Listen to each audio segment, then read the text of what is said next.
MBS Radio se une a Himalaya.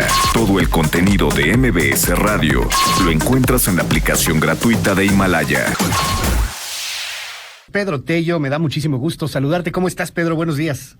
Luis, buenos días. Qué gusto saludarte a ti y a quienes nos escuchan en este espacio noticioso. Y cuéntanos, insuficiente el acuerdo de la OPEP Plus para equilibrar el mercado e impulsar los petroprecios. Ayer se cayó otra vez el precio del mercado, del petróleo. Hay un excedente, pues todavía mayor a la reducción a que acordó el mundo de 10 millones de barriles. Cuéntanos. Por supuesto que sí, Luis. Fíjate que el pasado fin de semana fue un fin de semana muy largo, particularmente para los países productores de petróleo, los que forman parte de la OPEP y aquellos países que, invitados por dicha organización, también forman parte del esfuerzo que se realiza para tratar de equilibrar la oferta y la demanda en el mercado mundial de hidrocarburos y a partir de ello inducir un repunte en los precios internacionales del petróleo y su estabilización en niveles razonables.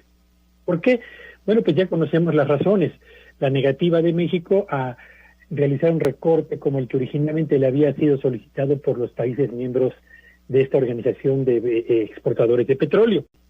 Y lo cierto es que tras haber realizado un anuncio que se consideró, y así lo publicaron todos los medios de comunicación como histórico, por la magnitud del recorte en la producción que va a comenzar a partir del 1 de mayo próximo, casi 10 millones de barriles de petróleo por día, a pesar de ese histórico acuerdo, Luis Auditorio, lo cierto es que ni el lunes ni el martes los precios internacionales del petróleo reaccionaron como los propios productores lo esperaban, es decir, con un repunte relevante.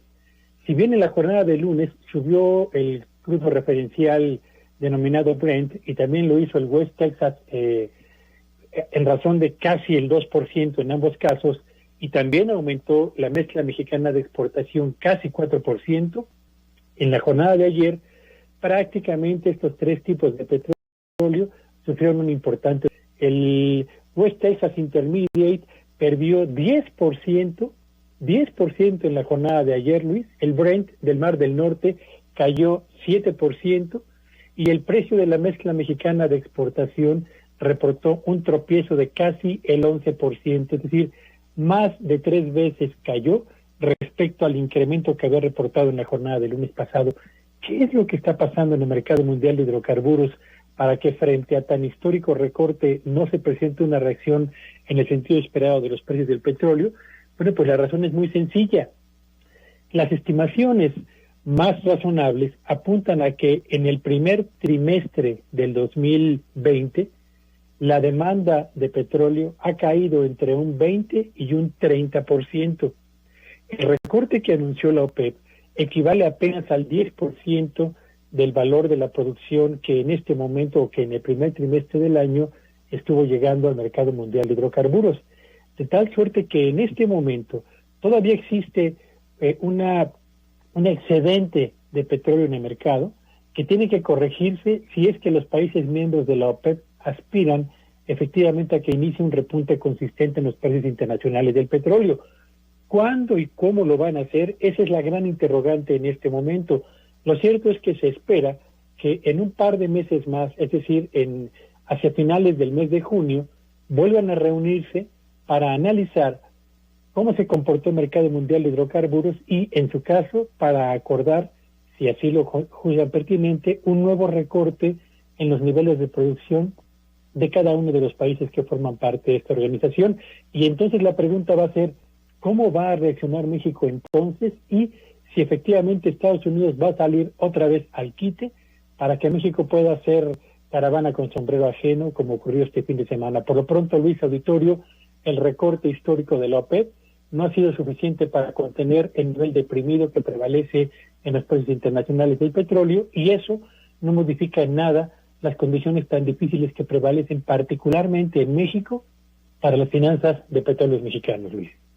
Pues ahí está el tema, no es suficiente, se va a presumir el día de hoy. Yo sigo con esta duda, Pedro, ¿cuánto va a costar esto? No será muy caro. Estamos haciendo un trato con un hombre que ayer se le ocurrió suspender los fondos a la Organización Mundial de la Salud porque no le gusta cómo ha tratado el tema de la pandemia. En plena pandemia, en plena crisis, Trump suspende Trump quiere abrir ya para mayo todo el país y quiere hablar con los gobernadores y que abran, y está también en juego su elección. En fin, con ese hombre hicimos un trato. ¿Cuánto nos va a salir esto? Sí, va a ser seguramente un costo bastante elevado, pensando en el estilo tan sui generis que tiene el señor Donald Trump para negociar y cobrar favores. Pero también, Luis, ¿sabes? Yo tengo la impresión de que quizás el costo más importante para México no está en la relación con Estados Unidos, sino en la pérdida de oportunidad que acabamos de dejar ir. ¿Por qué? Bueno, pues porque si hubiéramos recortado efectivamente la producción de petróleo como se había solicitado por parte de la OPEP, eso habría obligado a México evidentemente a dejar a un lado aquellos pozos petroleros cuyos costos de extracción están por arriba del precio que en este momento prevalece en la mezcla mexicana de exportación.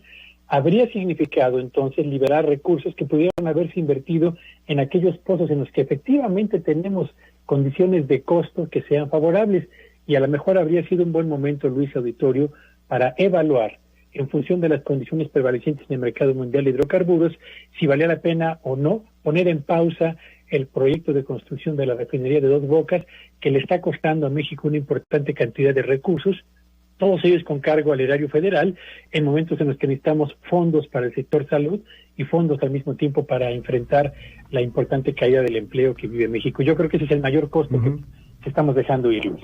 Muchísimas gracias, Pedro. Te mandamos un fuerte abrazo. Te seguimos en tus redes. ¿Cuáles son? Sí, me encuentran en Twitter, en @Petello Villagrán. Feliz miércoles para todos.